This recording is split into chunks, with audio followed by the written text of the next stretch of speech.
Hello, everybody, and welcome to Yo Pop's podcast with me, Sean Williams, and my dad. Hello. There's so many little variations of your greeting. I love it.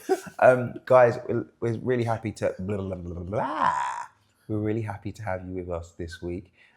Please like, subscribe, share. Also, you can join and donate to our Patreon and our PayPal.me. All the links and stuff should be flying along here.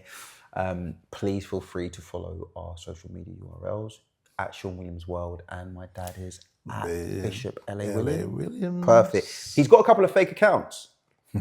We are coming for you, fake people. And he's way more merciful than I am. So if I catch you. Anyway, Dad, how are you? Very, very good. How's your week been? My week has been very busy, I hear you. but productive. How are you feeling about, obviously, the season starting to change? You can feel the Very, weather, right? very sad. Really? Yes. Why? Because I love the sun. And I love waking up to a warm, bright morning. Yeah. I do. Me, I'm actually really looking forward to the winter. Yeah, because you're a winter Baby, yeah, 100%. I love it. There is something about it's the regeneration through the breaking down of the old. Okay. So I like, especially in my garden, lots of leaves are falling. But I've got this like amazing, it's like a leaf blower and a leaf sucker. So I go in there, I'm just like, and I'm a bit childish in some of my things I like. Okay. So it makes me feel quite happy. But more than that, it's watching, we've got big conifer trees in the back garden. And we've got a couple of like shrubby type of trees. And when you see them become bare after being so green and full, and sometimes I stare in amazement because I'm just like, you were so bright and big, and then you see it reduced almost to nothing for it to then, after the period, come back into something, you know. And then it really reflects the circles of life, doesn't it? It does, Dad. It really, It really does. does. The seasons and the transitions and stuff. Right. That even in nature, the law written into it, it's not linear. Right. It's not the same, right? And I think sometimes as humans, And whether you're ready or not, it's going to happen. that I really like about it. Yeah. That's the best thing about it. Dad, I want to get into today's topic because it's quite well, it's happening now. I think it's affected a lot of people differently, but by and large, it's kind of asked the same questions of everyone. Now, for those obviously watching at home that will be aware of this, and obviously just for the sake of our conversation, we tragically saw the assassination of Charlie Kirk. Yes. In real time. Now, I'd like to add this premise that whilst I understand the intention of what he was trying to do, and I think what his motive for being was, I do think that there were certain aspects of his expression was compromised, because I think, and this is just me personally, fundamentally, you cannot marry faith and politics. And the reason I say that is because obviously Charlie Kirk, to the best of the knowledge that we have, was a Christian believer. And whilst I understand a lot of the premises that he was building his arguments upon, I'm also aware that his primary model in what he was trying to do as a Christian believer is Jesus. And one of the things that we're very aware of, and scripture helps us to understand, Jesus didn't really get involved in politics. A lot of the time, the people of the time and the region, they thought he was coming to overthrow the Roman government that had besieged the Jewish people, and they were living under Roman rule. And every time they tried to trap him, he was just like, well, my kingdom's not of this earth. That's right. And secondly, he would say, give to Caesar what's Caesar's, and give to God what is God's. And so in terms of obviously my own personal understanding and thought process where Charlie Kirk was concerned, I can live in between the space of understanding what he meant whilst also being able to take into account what he did, and sometimes some of what he said was inflammatory. But that doesn't negate taking a person's life. Right. And so obviously I do want to ask you like just your thoughts on it, because I also have some questions. But I want to get into what I think is the humanity of like the situation and the tragic episode. First question I want to ask you, Dad, what were your thoughts when you first heard about what happened? Okay. Before I start, let me say to the family, our condolences. Yeah. And of course, we understand the grief that the family would be going through, especially our children and parents, etc. Not to mention his wife. So yes, our thoughts and prayers are with you. Regarding the situation, it was clearly shocking. The way it was done, and as you rightly said, it was in real time that this happened, and it sort of flags up a lot of issues that I feel oftentimes are ignored until something tragic like this happens. Then it sort of brings people to a certain level of consciousness. But it is indicative of what's going on today in the world. And I felt that it did not reflect what humanity is really and should be about. What we were created for. Yeah, indeed. Yeah.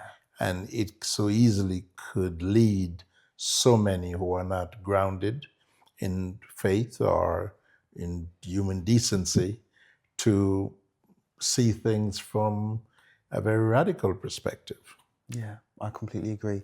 Dad, my first question is, and it concerns the family, which I thought it was really beautiful that you kind of, the first thing you did was you lent into the family and those, connected in the collateral sense. Dad, and this is going to be the hardest question, and I'm kind of asking this to you, not only as my dad, but also as my pastor, right? And as a pastor. Because I sometimes think in moments like these, it's spiritual leaders that kind of have this freedom of movement to talk about the real. Only your pastor's going to tell you, like, stop crying, Indeed. suck it up. And we're not saying that at all. We're not saying that at all. But in terms of the position that you hold and the wisdom that's just evident, I think there's some stuff that we can tackle. The first question that I wanted to ask was, his wife and those boys, Dad, how do they begin to pick up the pieces? I think one of the first things that one has to do is to acknowledge the reality of the situation.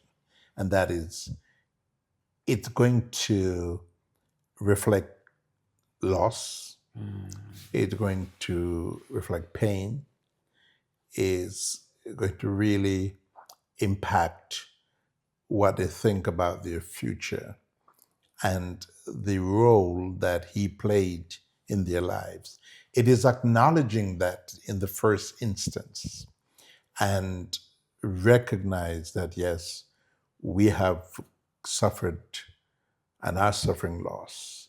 So once one comes to terms with that, then one can begin to readjust their lives to reflect the situation that they now find themselves in.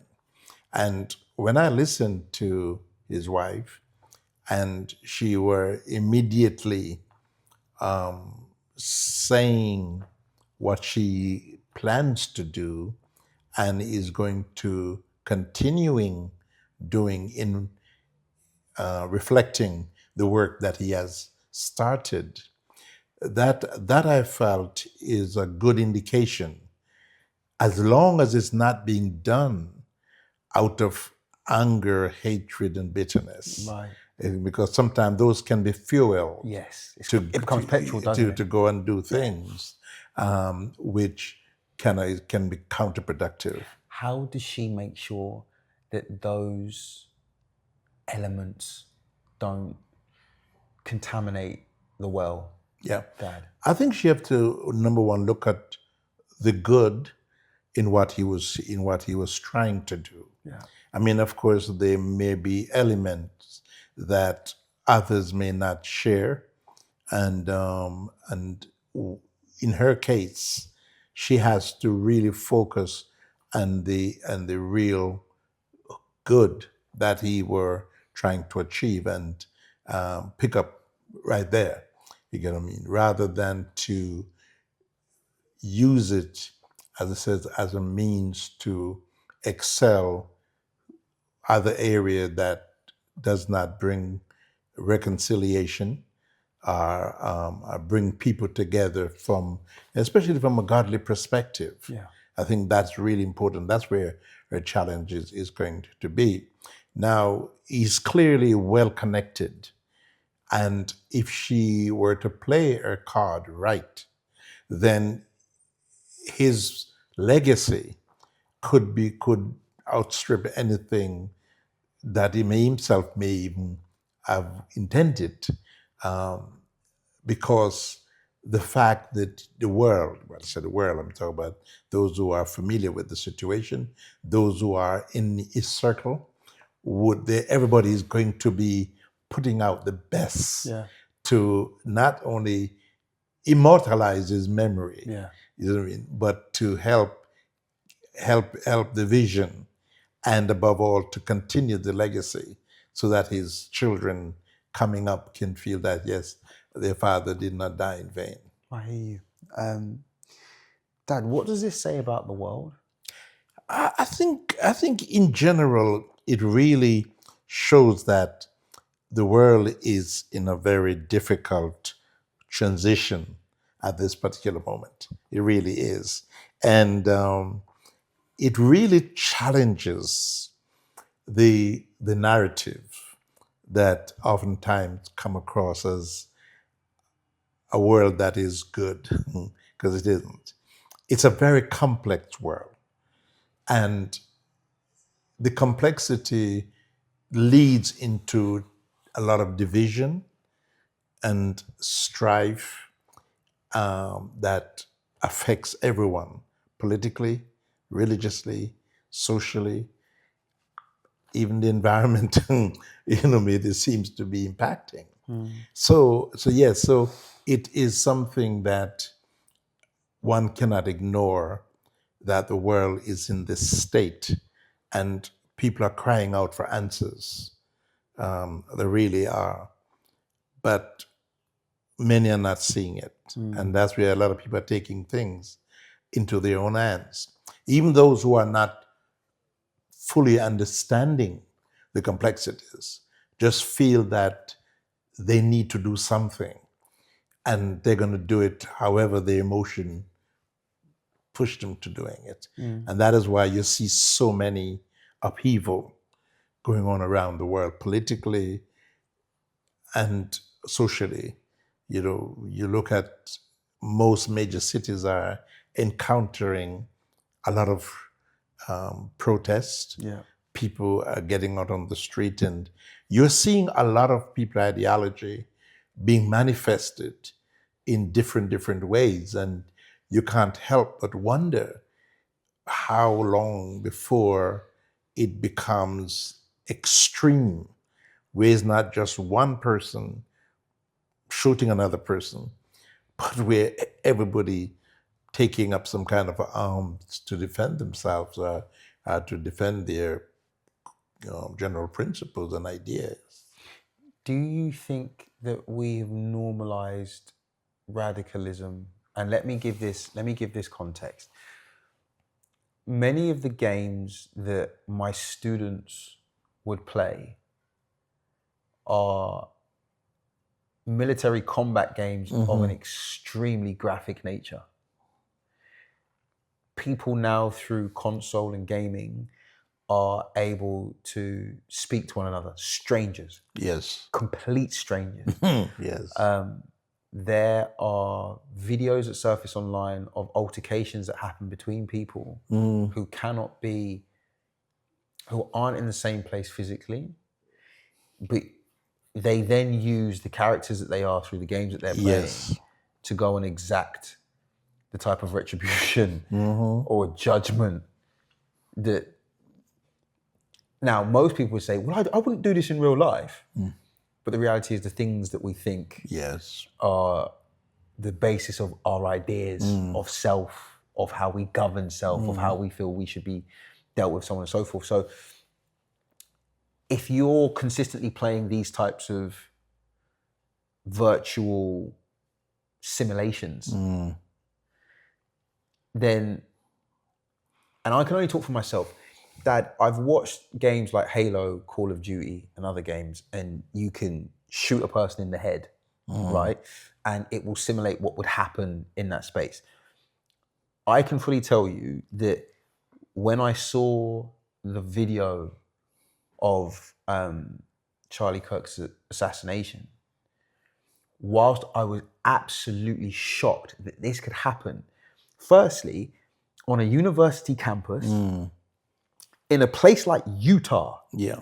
Now, Utah historically is a massive Mormon-centered type of space. Now, obviously, you know, society and places, they develop, so on and so forth. But especially the way America is done, I always try and explain this to people when I speak about this. The best way to understand America is to look at America like Europe. And when you hear the state of New York and Texas, I want you to think of countries, not cities. Because I think we kind of, in our head, we look at America and go, oh, no, America's the big country. These are all the cities. No. America is a continent. Yes. And these states are countries. And within these countries, you have cities. Because I think sometimes they go, well, why is that law different to that? And that's the same. It's because it's not one thing governs all. You've got these little kings who are called governors, who then come to create what we call the Senate. And we're now seeing it happen here in England because the European Parliament is becoming far more powerful than individual countries' parliaments, right? And their governmental systems. So I say that to say, with all of these types of, what's the word that I'm looking for? With all of these types of graphic simulations and images that kids can watch and see. Dad, when I watched, like I said, the assassination of Charlie Kirk, there was the, oh my gosh, I can't believe this happened, where it happened, how it happened. A university campus is not going to be without cameras. For a man that they're touting to be the next president, potentially, of the United States. Dad, months ago, you had the president in a similar situation. Right? And we can say that through a miracle, he was able to escape that situation. And then now you have a young person who you're backing to walk in the same footsteps, right? You've also got the prior information of what happened to the president. Yes. This is also a man that has access to the White House whenever he wanted it, Dad. To me, there are so many parts of this situation that it doesn't make sense to me, Dad. And I'm just talking, I'm a civilian. So if I'm a civilian and I'm like, well, if I was in that situation, I'd like, have we checked A, B, C, D, E, F, and G?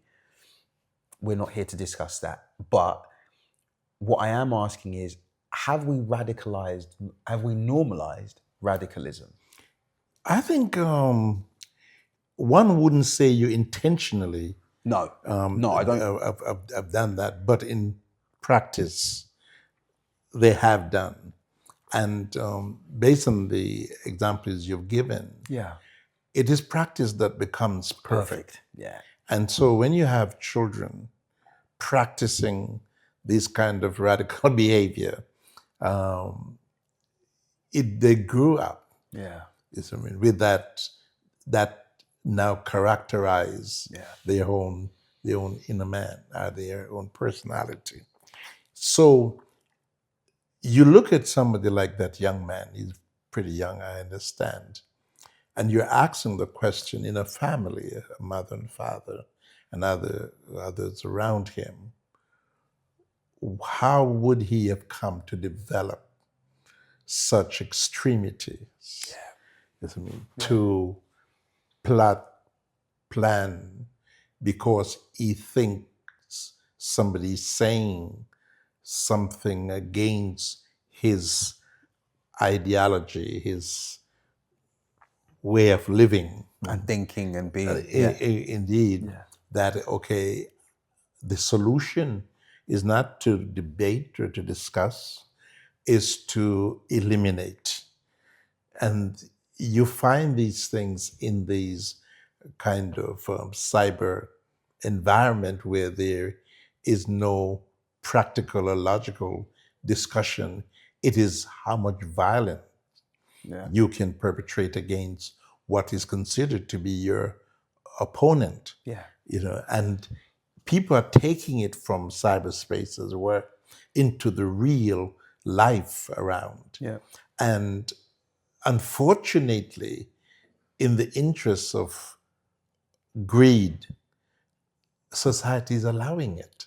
Wow. So, Yeah, you're right. so rather than examine what are being produced and asking what impact it's having on the young minds, oh, it's making Money. billions, so Billions, therefore yeah. it's all right.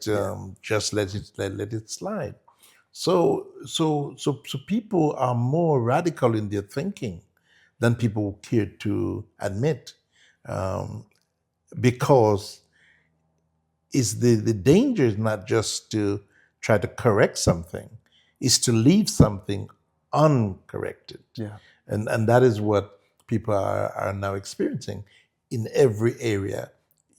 From a child is born, the parents knowingly that what is on the various social media, various program, is not in the interests of morality. No. You know what I mean? But they would just simply leave their young child to be exposed to all kind of extreme things by people of different age, different mindset. And the only time it seems to draw their attention to it is when something as desperate as this happened. Then everyone will look back for a couple of weeks and say, oh, well, we should get rid of the guns. We should don't allow our children to be exposed to these kind of stuff. But then it doesn't last long. It wears off, and everybody get back to their life and see it as normal. So it's easy for society to embrace radicalism without being specifically targeting or saying, okay, look, we're going to be radical, but just don't do nothing about it. Know it's happening, but just don't do anything about it. What would put you in a position where you know something so toxic is happening, but then you would choose not to do anything? I think again, because of this state that the world is in, it's almost that people are looking at things and saying, okay, you know what? That's not important right now. We've got far more critical issues dealing with. Yeah. And therefore, we're not going to spend time with these social, domestic kind of stuff. We got so much of the big things to deal with. And so leaving it unattended, don't set in motion laws, getting the institution, get the producers of these things to say, well, hang on here, you crossed certain line, and we are not going to allow it. You see, but as I said, it's being driven by economic, what they call this socio-economic situation that the world is experiencing, and as a result, it's almost, if it seems to be working or making money, then let's get on with it. Yeah. No. I completely agree. Dad, why are these things happening? And the reason why I say that is because I look at the protests we've had here this week. For the last, I think we're now coming into the third or fourth year of the conflict between Russia and Ukraine. We look at China's solidification of their position, and they're already making very clear, overt signals as to what they also choose to acquire. When we look to when we look within what I call the Arab Emirates, that we are seeing packages of food flown in on what looks like drones. And there are multitudes of children running along coastal sea lines in the hope that they may be able to get a morsel out of this package. You have Elon Musk, who's one of the richest and most successful men in the world, allegedly supporting the person who put on the protest we saw this weekend. So when you look at it kind of wide view, different visual expressions, but the same thing underneath. And that's why I sit and I ask Dad, like, why is this happening and what is happening? I think there are several factors that will contribute to this kind of emergency and, the unrest that is presently going on. First and foremost, you have to look at the socioeconomic disparities that is taking place, and the political polarization that is happening around us, and the growing dissatisfaction that we are seeing with various institutions. These combined together sort of is leading into this state where everyone is thinking of self, almost like self-protectionism. Really, that's what it really leading to. Who can survive and doesn't allow themselves to become dominant, dominated by anybody else. So when you look at that on the broader spectrum, you can understand why we have the kind of stuff going on in the world that we have. Take, for instance, you have, like, say, China, you have America. America holds China trillions. Yet you are now looking how to pressure the person that lent you money for your survival. And it is a perfect case of what the Bible says, that the borrower is a slave to the lender. But then the borrower now want to destroy the lender, and you see this kind of situation more and more. The same thing applies with Russia. Same thing applies with Europe. They're all interdependent on each other. So by projecting this violence against each other, who are they fooling? You know what I mean? But it feels like positioning, and everyone is vying for certain position that give them better advantages and make them more successful.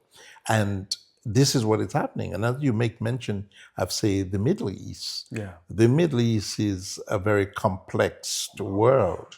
You know what I mean? And it is a world that transcends political ideals and social belief, and it moves into religious context, really, to be honest. And you see a situation being driven by many factors. And if one doesn't have an understanding of what is going on, that's the key word. Many don't have that an understanding. And so they're looking at events in isolation Yes. instead of context, which will then provide a thread. Precisely. Because there is a thread, Dad. Of course. And if you have the eye to see it, you know, sometimes I've said to you, there's nothing worse than something hidden in plain sight. Of course. Of course. Because it's right in your purview. Yeah. Yeah. But you just don't have the faculties, or you can't discern amongst what seems normal, Indeed. what's out of place. And you know, the best way to, and perhaps one of the most simplest way to relate this is what we call the two newspapers. Okay. It's newspaper number one, let's say the natural newspaper, it tells you about yesterday. You know, that's what it reports on, about yesterday.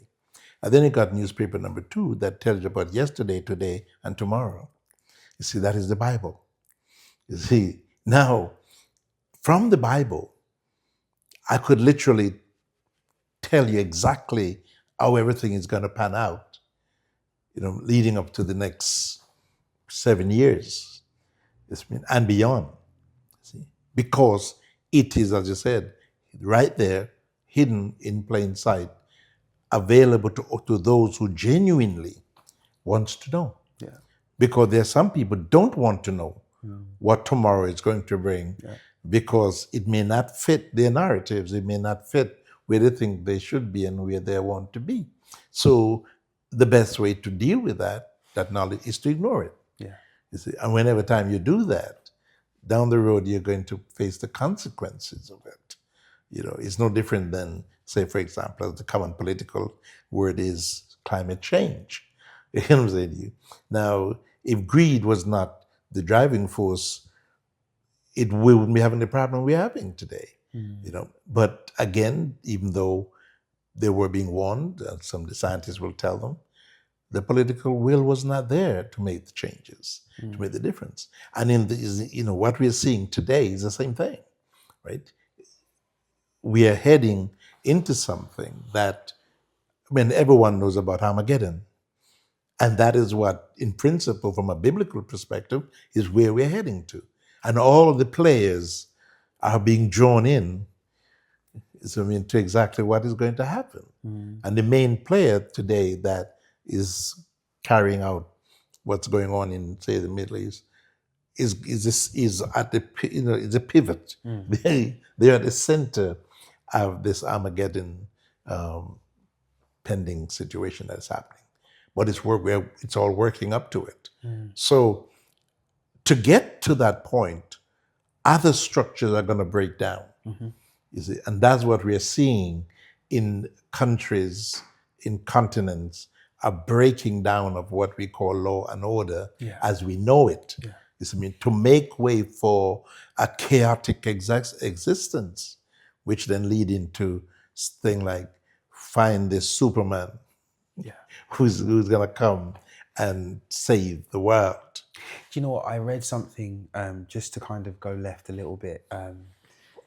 They are creating a thing for athletes called the Enhanced Games. And there is a British swimmer who has left his funded program. Right.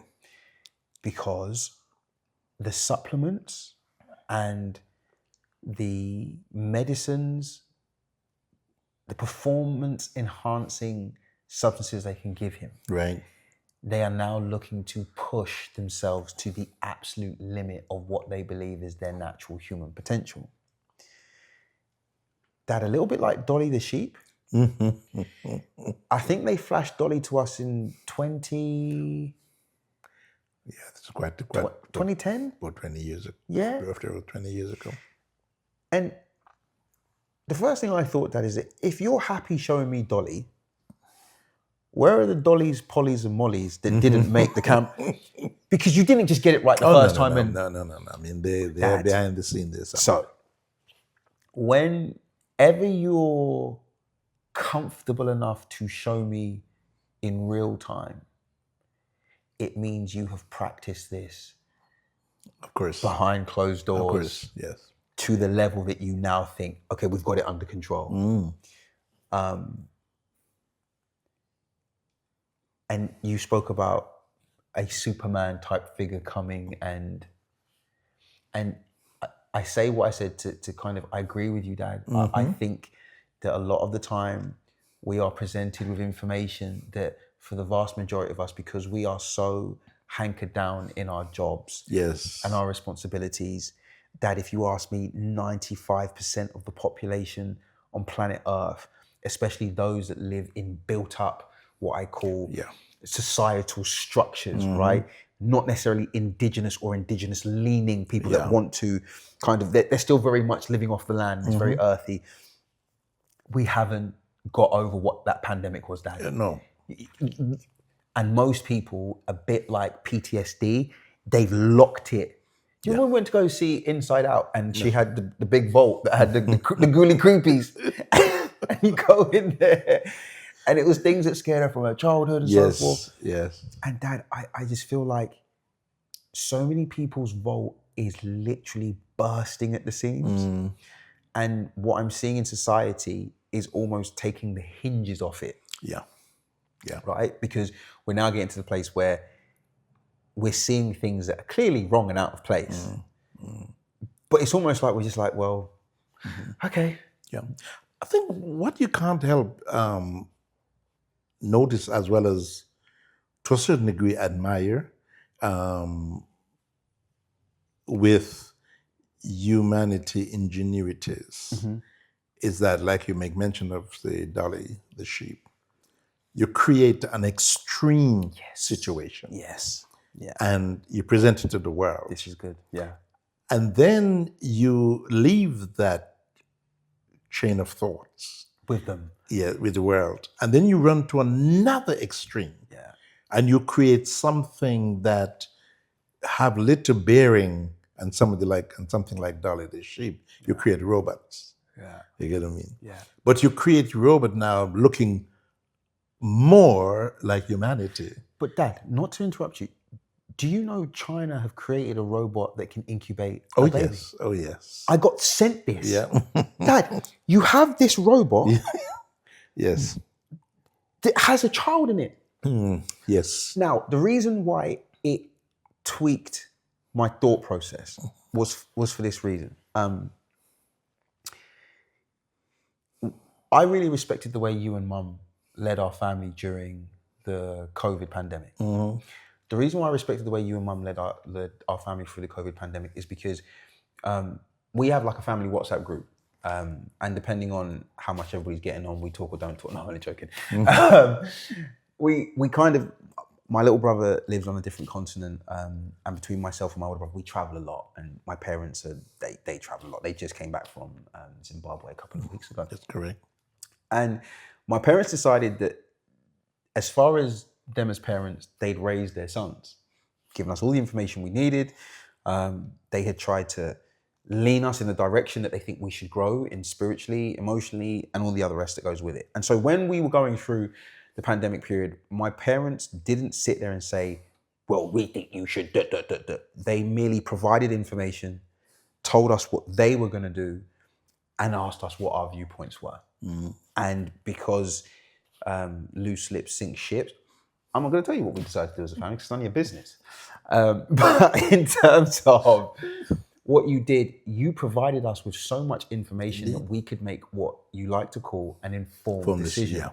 Now, one of the pieces of information, because me and my brothers also have our separate WhatsApp group, you had found something about a technological company called CRISPR, who were doing, on the face of it, amazing work with nanotechnology, right? On the face of looking at what it is. Yeah. For you to get to that level of intricacy in intelligence about biochemistry, Dad, oh my gosh. Yes, it feel like something from another world. Right? But the problem is that the technology that they had developed was altering what was in your body naturally, which then is problematic because we are the coding of us, right? That it, to put it very plainly, it is divine genius to the ultimate level. Of course. And no disrespect, God didn't need any help when there was no world.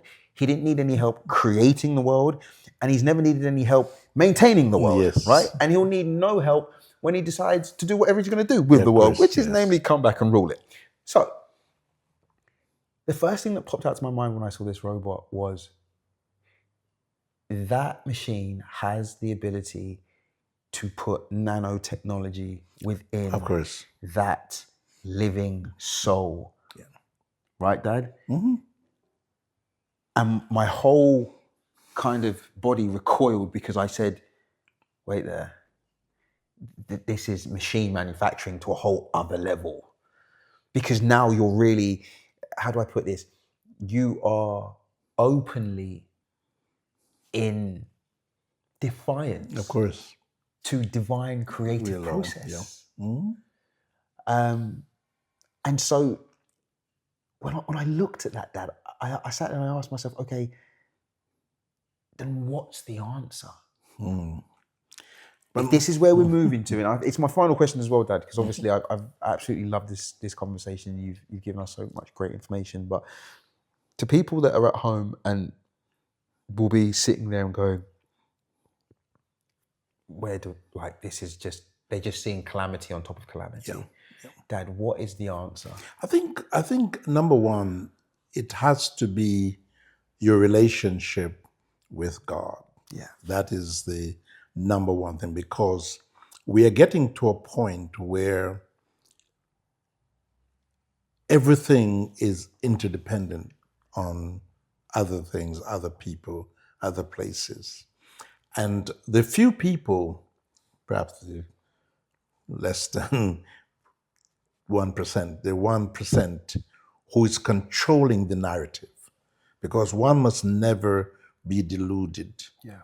I mean, there is a 1% who can tell you in advance what they're going to do, turn it into some kind of a silly little yellow man, and tell you this is what we're going to do, and turn it into, to make you so desensitized to the danger of it, that people see it and feed it to their children. Let's take something like, as I said, those little yellow men that we see on the television. Hold what you're saying just for 1 second, because I want to qualify something. Most people, when they hear things like 1%, small group of people, that group over there, their mind immediately, 9 times out of 10, goes to what I call conspiratorial thought processes. Now, the reason why I want to put what you said in context is because we live within the realms and the proximity of the 1% all the time. Let me make it make sense. When I was at school, there was only one head teacher, one deputy head. Right. There wasn't only two people in the school, Dad. No. Now, when you look at the leadership structure, Right. from the head to the deputy head to governors, Yes. and then you get departmental leaders, then you get regular teachers. Also in your regular workplace. Like I remember when I was 16, 17, I used to work for Next. We had a manager, we had a deputy manager, we had a supervisor. In people's workplaces, there will be HR, CEO, CF.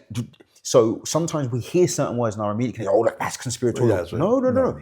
These are structures that are in your every single day, Dad. Even in the court system. Of course. The Crown system. The Crown Court's not the same as the magistrates. And the magistrate's not the same as a tribunal. Of course. So I just wanted to kind of contextualize No, what you said when you spoke that about. is well put. And it again help everyone to understand that is the system or the structure that is governing the world. And then that's why, for example, when you have something like the conference, the Davao conference, leaders are two from every country has to be there. So those are what we talk about when we talk. And these people are also in the know of information. Yes. Dad, if a school's going to shut down, the head teacher doesn't find out when Exactly. they know things far when a company's being wound up. They will sit and go, right, when are we going to let the work population know? Because we still need business to keep going until we're not going. Exactly. So it's important. And this is what is actually happening. So when these ideas our plans are being implemented, they have already had the narrative as to how it's going to happen. Yeah. And it's not so much being bothered as to the loss of life. It is what they feel will make the world far more efficient. And if it means losing certain amount of people, place, and things, they're going to do it. So where we are right now, we are seeing that kind of method operandi going on, really. And some may think, well, it's some form of culling, the human race. So because they feel that the human race is running out of resources for different reasons, and how best you're going to do it. But that is from a more political, social standpoint. Yeah. But the one that matters is what has been foretold 2,000 years ago, that leading up to the conclusion of human government, you're going to see the world plunge into this chaotic situation to the point where, as I said, they will be crying for a Superman, to come and save them, when the real Superman is Jesus. And that's where you really need to come to terms with. And just in conclusion, I received a little video clip.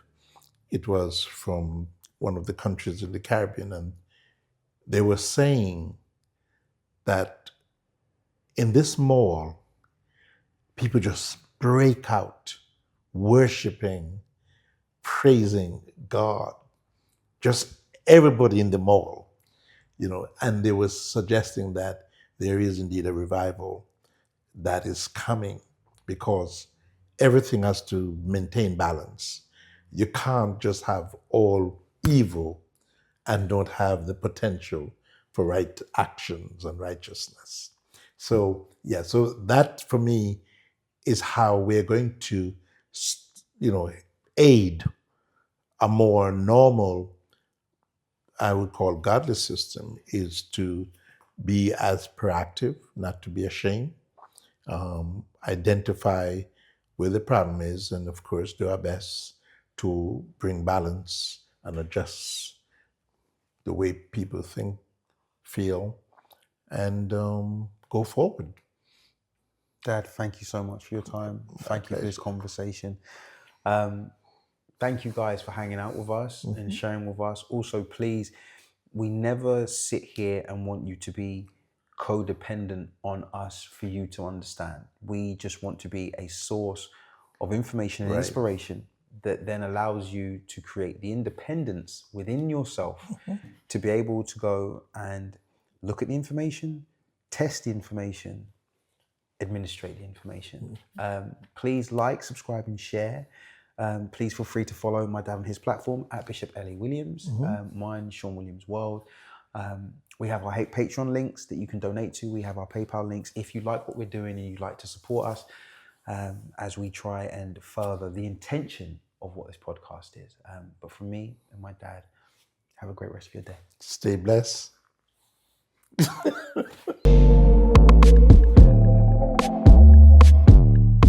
What do you do when you find yourself in a situation and you felt there's nothing you can do?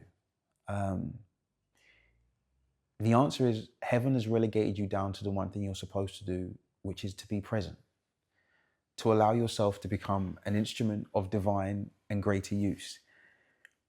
To the family of Charlie Kirk, we want to send our condolences. I also want to say that love is the greatest power that God has given us on this earth. And one of the byproducts of love is forgiveness. I believe the intention of Mr. Kirk's mission was to project and to create perception of the greatest person that ever walked the earth, Jesus Christ. And in his intention, he came because love was his purpose and his reason, reconciliation and salvation. So in moments like this, when those of us that have deeper connection stand in these moments, it is for us to show and reflect the world the model of the most perfect human that ever lived and walked.